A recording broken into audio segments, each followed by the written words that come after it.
Hello students, good morning. Welcome to your new lecture of fluid mechanics and hydraulics. In the previous lecture we have discussed about the examples of manometers. हमने inverted YouTube manometer, piezometer, simple manometer ये सारे type के जो example देख लिए थे. Okay, तो आज भी हम ये एग्जाम्पल ही कैरिड आउट करने वाले हैं. जो 2-3 डिफरेंट टाइप के एग्जाम्पल थे वो मैं आज कवर करने वाला हूँ ये लेक्चर में. ओके, तो आज जो है वो ये आपका फ्लूइड प्रेशर जो है वो आज आपका यूनिट यहाँ पे फिनिश होगा. उसके बाद जो है वो हम ब्यूएंसी एंड फ्लोटेशन देखेंगे जो कि मिड सेम सिलेबस पे भी शामिल है इसीलिए. ओके, तो आइए स्टार्ट करते हैं आज का लेक्चर स्टूडेंट्स.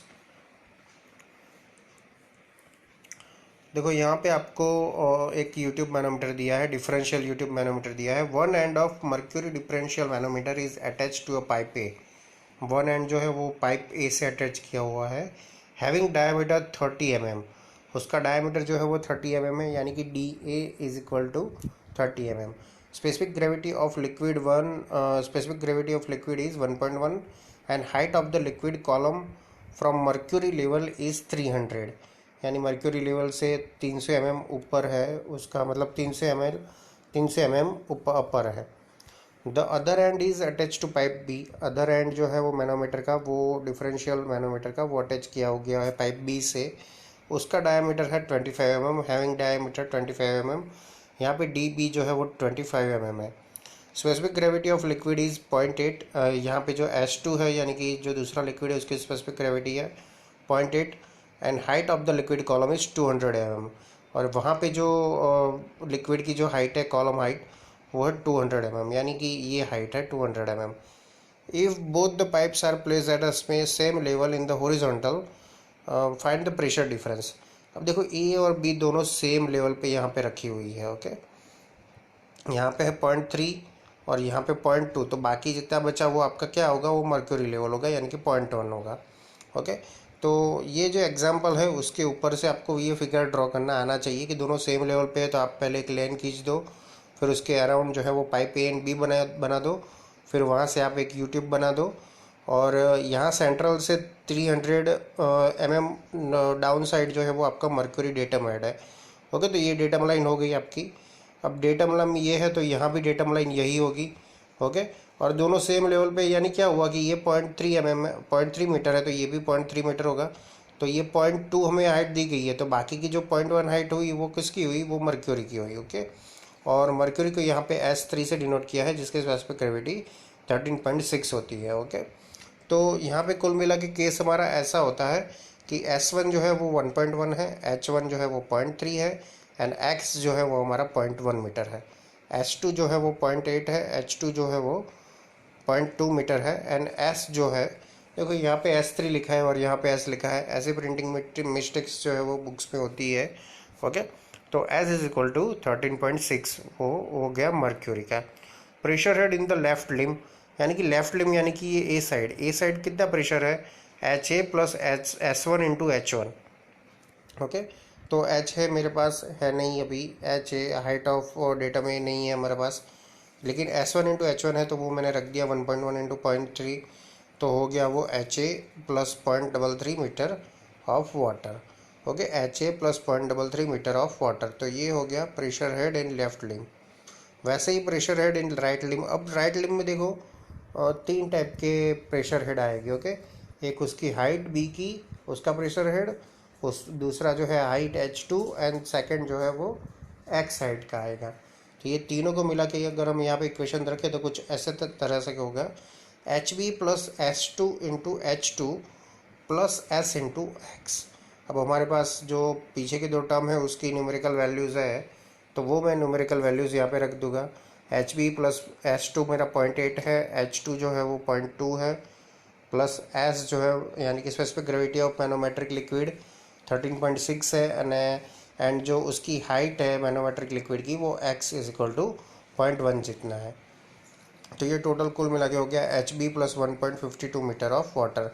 देखो यहाँ पे इक्वेशन नंबर 1 जो है वो pressure head in left limb यानी कि ए लिम में प्रेशर हेड, एंड जो इक्वेशन नंबर 2 है वो pressure head in right limb यानी कि बी लिम में उसका प्रेशर हेड है, यानी कि दोनों प्रेशर हेड अब हमारे पास है. ओके, हमें यहाँ पे देखो फाइंड क्या करना है, फाइंड द प्रेशर डिफरेंस, दोनों में प्रेशर डिफरेंस कितना है वो फाइंड करना है। ओके, तो इक्वेटिंग 1 और 2 को अगर हम इक्वेट कर दें यानी कि इक्वल कर दें, क्योंकि दोनों सेम लेवल पे है, और मैनोमीटर या कोई भी मतलब यूट्यूब में क्या होता है कि दोनों साइड का प्रेशर सेम रहता है। ओके, तो यहाँ पे लिख दिया मैंने HA plus 0.33 is equal to HB plus 1.52, यानी दोनों ए और बी का हेड का डिफरेंस आएगा, प्रेशर हेड का डिफरेंस जो होगा वो है HA minus HB is equal to 1.19 metre of water. तो अब ये डिफरेंस मिल जाए, उसके बाद जो है वो आप डायरेक्टली पी के इक्वेशन से प्रेशर हेड का जो इक्वेशन है उसका डिफरेंस जो है फाइंड कर सकते हो। Okay, W into S into H के ऊपर से। तो यहाँ पे लिखा है डिफरेंस इन प्रेशर यानी P is equal to P A minus P B. अब देखो P A minus P B की जगह पे हम क्या लिख सकते हैं, W into S into H भी लिख सकते हैं। तो W जो है वो specific weight of water, S जो है स्पेसिफिक ग्रेविटी ऑफ वाटर जो है 1 रहेगा, एंड H जो है वो अब क्या बनेगा आपका प्रेशर रेट का डिफरेंस यानी कि HA माइनस HB।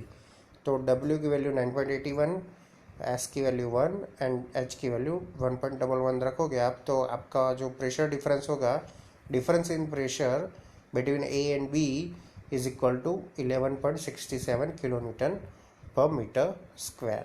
ओके, तो इस तरह से ये टाइप के जो एग्जांपल है वो सॉल्व किया जाता है।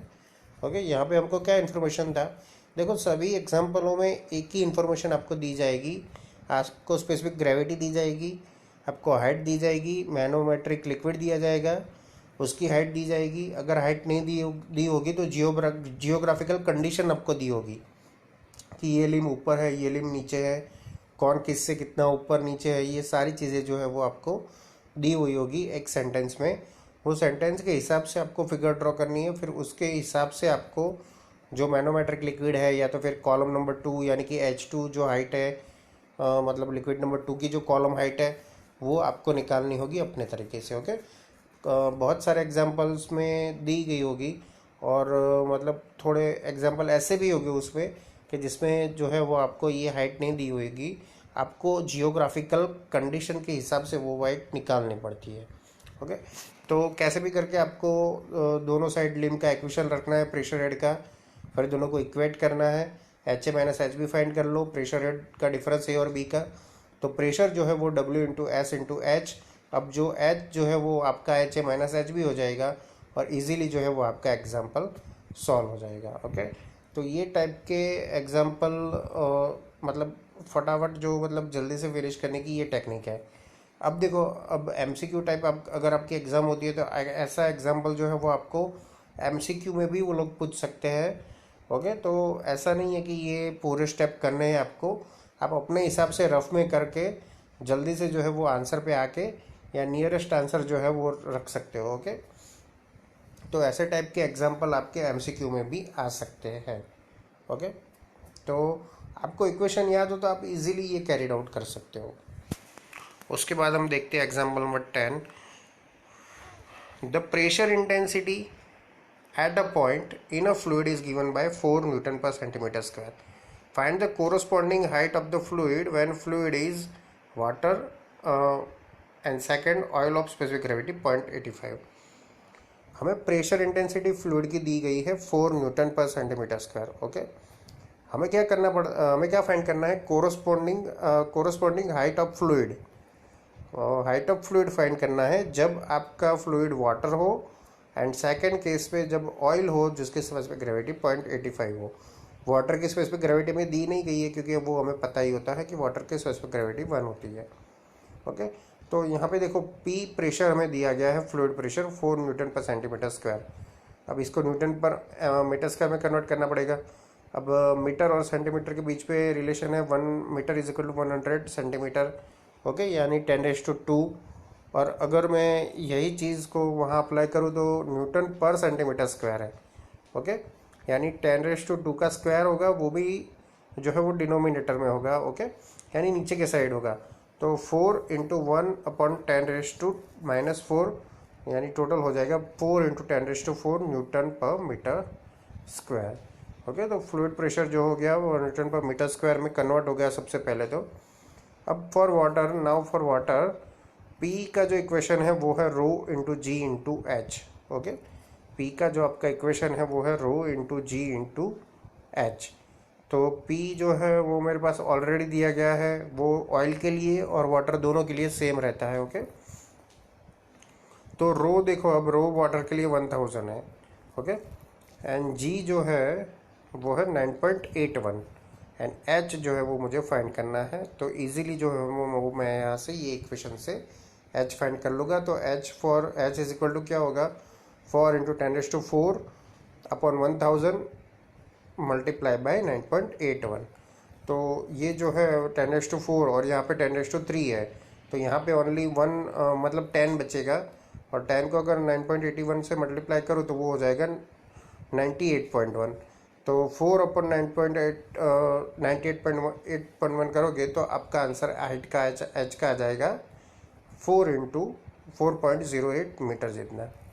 ओके, और दूसरे केस में हम क्या कर सकते हैं, यानी सेकंड तरीके में क्या कर सकते हैं, P = W × S × H भी लिख सकते हैं। तो W जो है वो 9810 है वाटर के लिए। ओके, स्पेसिफिक ग्रेविटी तो 1 ही रहेगा, एंड H जो है वो हमें फाइंड करना रहेगा। तो ये इक्वेशन से भी फाइंड करोगे तो आप H का जो आपका हाइट होगा वाटर कॉलम का, यानी कि जो आपको कॉरस्पॉन्डिंग हाइट ऑफ फ्लूइड बोला है, तो वाटर अगर भरा हुआ होगा तो उसकी हाइट हो जाएगी 4.08 मीटर। तो ये एग्जांपल बताना क्या चाह रहा है कि जब आपके फ्लूइड पे 4 × 10⁴ न्यूटन पर मीटर स्क्वायर का जब आपको प्रेशर लगता है, तब जो वाटर की जो कॉलम हाइट होती है, वाटर की कॉलम हाइट वो 4.08 मीटर की होती है। ओके, एंड सेकंड केस में अगर हम ऑयल ले स्पेसिफिक ग्रेविटी 0.85 वाला, तो उसमें क्या होगा कि P = रो इंटू जी इंटू एच सिंपली लगाना है।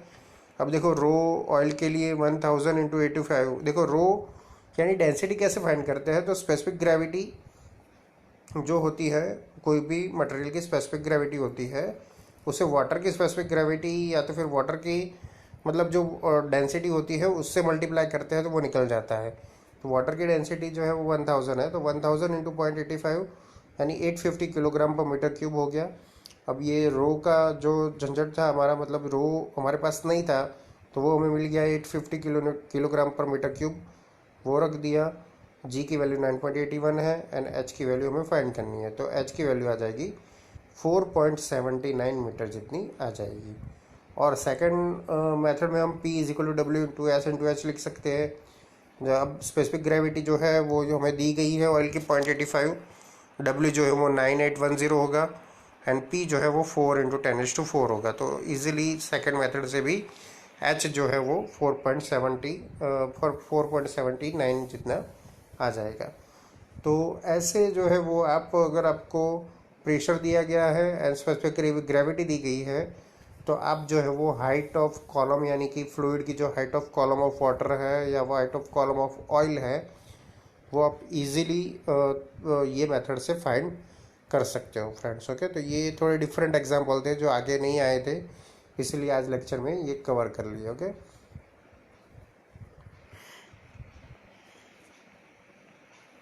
उसके बाद जो एग्जांपल है वो है एक सिंगल कॉलम मैनोमीटर का है। ओके, सिंगल कॉलम मैनोमीटर का है। देखो ये जो सिंगल कॉलम मैनोमीटर है वो आपने मतलब डिप्लोमा में भी नहीं पढ़ा होगा, डिप्लोमा में ये टॉपिक नहीं आता है। ओके, आपने यहाँ तक जितने मैनोमीटर्स देखे उतने ही आते हैं, बाकी के मैनोमीटर्स जो है वो यहाँ पे डीप में फर्स्ट टाइम आए हैं। तो ये एग्जांपल भी आपके लिए डिप्लोमा वालों के लिए एज वेल एज डिग्री वालों के लिए फर्स्ट टाइम होगा। A single column manometer is connected to a pipe containing liquid of specific gravity 0.80 as shown in figure. हमें फिगर पहले से दे दी गई है, एक लिक्विड जो है वो भरा हुआ है सिंगल कॉलम मैनोमीटर में जिसकी स्पेसिफिक ग्रेविटी 0.80 है। Okay, find the pressure in the pipe. Pressure in the pipe हमें फाइंड करना है if the area of the reservoir is 100 times the area of the tube. Area of tube से आपका area of reservoir जो है वो 100 times bigger है। Okay, take the specific gravity of mercury as 13.6। तो अब मैं आपको पहले फिगर दिखा देता हूँ कि फिगर कैसे बनाई हुई है। देखो यहाँ पे जो है वो स्पेसिफिक ग्रेविटी S1 = 0.8 का लिक्विड भरा हुआ है यहाँ से आपका मैनोमेट्रिक लिक्विड चालू होता है जिसकी H2 होती है 13.6। तो ये जो यहाँ से डेटम लाइन है यहाँ से 30 सेंटीमीटर अबव है, ओके ये, एंड ये जो है वो 15 सेंटीमीटर है। तो ये जो है वो पूरे डायमेंशन आपको यहाँ पे दे दी गई है, इसलिए आपको बहुत मतलब वरी करने की ज़रूरत नहीं है कि कैसे आएगा कैसे नहीं आएगा, ओके। तो उसमें S1 जो है वो स्पेसिफिक ग्रेविटी ऑफ लिक्विड है, यानी कि हमने जो ए पाइप में जो लिक्विड भरा है वो होगा, तो वो उसकी जो स्पेसिफिक ग्रेविटी है वो 0.80 है। H2 जो है वो स्पेसिफिक ग्रेविटी ऑफ मर्क्यूरी है जो 13.6 है। रो वन जो है वो डेंसिटी ऑफ लिक्विड है। तो डेंसिटी ऑफ लिक्विड वन कैसे फाइंड करेंगे, तो मैंने जैसे आगे बताया था कि मेरे पास 0.80 है यानी स्पेसिफिक ग्रेविटी है, उसे मैं वाटर की डेंसिटी से अगर यानी वाटर की जो डेंसिटी होती है उससे मल्टीप्लाई कर दो तो उसकी डेंसिटी निकल जाएगी। तो डेंसिटी ऑफ मटेरियल वन यानी कि लिक्विड वन की क्या होगी, 800 किलोग्राम पर मीटर क्यूब। एंड वैसे ही डेंसिटी ऑफ मर्क्यूरी जो होगा 13.6 इंटू 1000 यानी कि 13,600 किलोग्राम पर मीटर क्यूब, ओके। तो S1 S2 and rho one rho two जो है वो यहाँ से इजीली निकल गया स्पेसिफिक ग्रेविटी की हेल्प से, ओके। तो आइए अब आगे चलते हैं ये एग्जाम्पल में। तो अब देखो यहाँ पे एरिया ऑफ रिजर्वायर, अब आपको बताया था कि जो आपका एरिया ऑफ रिजर्वायर है वो पाइप से 100 गुना ज़्यादा है। तो अगर मैं ये दोनों का अगर रेशियो निकालूँ तो वो आंसर क्या आना चाहिए, 100 आना चाहिए, ओके। तभी ये पॉसिबल है। देखो आप ये इक्वेशन देखो, area of reservoir upon area of right limb, okay, यानी राइट लिम में जो पाइप है उसका जो डायमीटर है वो, और एरिया ऑफ रिजर्वायर, ये दोनों का अगर मैं मल्टीप्लिकेशन का और डिवाइडेशन करूँ, रेशियो निकालूँ कैपिटल ए अपॉन स्मॉल ए, तो वो 100 आएगा। तो ही आपकी जो कंडीशन आपको दी गई है, जैसे कि area of reservoir is 100 time bigger than the area of the tube, okay. तो ए यहाँ पे रहेगा और ये स्मॉल ए जो है यहाँ पे मल्टीप्लिकेशन में चला जाएगा यानी 100 ए हो जाएगा। तो ये दोनों का रेशियो में अगर लो तो जो आंसर आएगा वो 100 आएगा, ओके। H1 जो है वो मेरा 15 सेंटीमीटर है, 0.15 मीटर, एंड H2 जो है मेरा 30 सेंटीमीटर यानी 0.30 मीटर दिया गया है। PA जो है वो प्रेशर इन पाइप है। नाउ यूजिंग द रिलेशन, अब हमारे पास ये इक्वेशन तो है ही, PA is equal to small a upon capital A, H2 rho two into G rho one minus G plus rho two into G H2 minus rho one G H1, okay. ये equation अगर आपको याद ना हो तो आप theory portion में जाके फिर से उसे रिकॉल कर सकते हैं, और ये इक्वेशन याद रखना ज़रूरी है क्योंकि ये इक्वेशन आपको मेमोराइज करना होगा तो ही आपको आएगा कि कैसे आता है। अदरवाइज़ आपको अगर थियरी याद हो, थियरी में से भी आप वो इक्वेशन लिख सकते हो, ओके। तो सारी वैल्यूज़ जो हो ये है, यहाँ पे मेरे पास रो टू है, जी है, रो वन है, H2 है, H1 है, स्मॉल ए अपॉन कैपिटल ए है। हालांकि देखो यहाँ हमारे पास कैपिटल ए अपॉन स्मॉल है, तो यहाँ पे उसका इन्वर्स हो जाएगा यानी 1/100 हो जाएगा, ओके। तो ये सारी वैल्यू मैंने रख दी, और जो टोटल फाइनल आंसर जो आता है मेरा वो आ जाएगा 39,224.3 Newton per metre square, okay. यानी प्रेशर एट ए अगर उसको किलो न्यूटन में मैं कन्वर्ट करूँ तो ये जो है वो 3 डिजिट आगे आ जाएगा 39.22 kilo newton per metre square, okay. तो ऐसे जो है वो ये एग्जाम्पल कैरिड किया जा सकता है। इस पे आपको फिगर दे दी गई थी, H1 और H2 जो है वो दे दिया गया था, S1 S2 था आपके पास available, rho one and rho two जो है वो आपने निकाल लिया। आपको एक कंडीशन दी गई थी रिजर्वायर की कि area of reservoir is 100 time bigger than the area of right limb, यानी राइट लिम के एरिया से एरिया को अगर हम 100 से मल्टीप्लाई करें तब जाके आपका एरिया ऑफ रिजर्वायर आएगा। यानी इसका मीनिंग ये हुआ कि area of reservoir upon area of right limb करेंगे हम, तो उसका जो आंसर आएगा रेशियो का वो 100 आएगा, ओके। तो फिर इक्वेशन रख दिया मैंने सिंगल कॉलम मैनोमीटर का, small a upon capital A, H2 into rho two G minus rho one G plus rho two G H2 minus rho one G H1, ये सारा इक्वेशन रख दिया। सारी वैल्यूज़ मेरे पास ऑलरेडी अवेलेबल थी, ready available values थी, और जो वैल्यूज़ नहीं थी वो मैंने स्पेसिफिक ग्रेविटी से निकाल ली। तो ये सारी वैल्यू को मिक्स करके मैंने उस पर पुट कर दिया और कैल्सी जो है उस पर परफॉर्म कर दिया, तो मेरा आंसर आ गया 39.3 न्यूटन पर मीटर स्क्वायर। अब अगर ये आप यहाँ पे ऐसे ही आंसर रखते हो तो भी कोई प्रॉब्लम नहीं है, और अगर kilo newton per metre square में कन्वर्ट करते हो तो भी कोई प्रॉब्लम नहीं है। ओके, बट एमसीक्यू में अगर आप एमसीक्यू में वो लोग क्या करेंगे कि कोई आंसर जो है वो मतलब सेम यूनिट में नहीं देंगे। आपने अगर kilo newton per metre square में अगर फाइंड नहीं किया है और न्यूटन पर मीटर स्क्वायर में आपका आंसर आ रहा है, तो आपको मैच करना पड़ेगा पहले ऑप्शंस के साथ कि ऑप्शंस कौन कौन से यूनिट के हैं। वही यूनिट में आपको आंसर लाना होगा, तब जाके आपका आंसर जो है वो प्रॉपरली मैच होगा स्टूडेंट्स। ओके, तो एमसीक्यू के लिए ये सारी चीज़ें जो है वो आपको याद रखनी पड़ती है, माइंड में रखनी पड़ती है। तो आज के लिए यहाँ तक। यहाँ आपका यूनिट नंबर 2 जो है, यानी कि यूनिट नंबर 2 का एक पोर्शन है। वैसे यूनिट नंबर 2 में 3 पोर्शन है। सबसे फर्स्ट जो है फ्लूइड स्टैटिक्स, उसके बाद जो है वो जो आपका pressure and pressure static pressure जो आता है वो second part, and third part जो ब्यूएंसी एंड फ्लोटेशन है वो। अब ब्यूएंसी एंड फ्लोटेशन जो है उसका कंटेंट लो, मतलब थोड़ा और कम है और इजी भी है, इसीलिए जो है वो मैं मिड सम के लिए पहले वो ही करवा दूंगा। उसके बाद में हम सेकंड जो टॉपिक है वो उसके ऊपर जाएंगे। Okay students, thank you for watching and keep watching for updating videos of fluid mechanics and hydraulics. Thank you.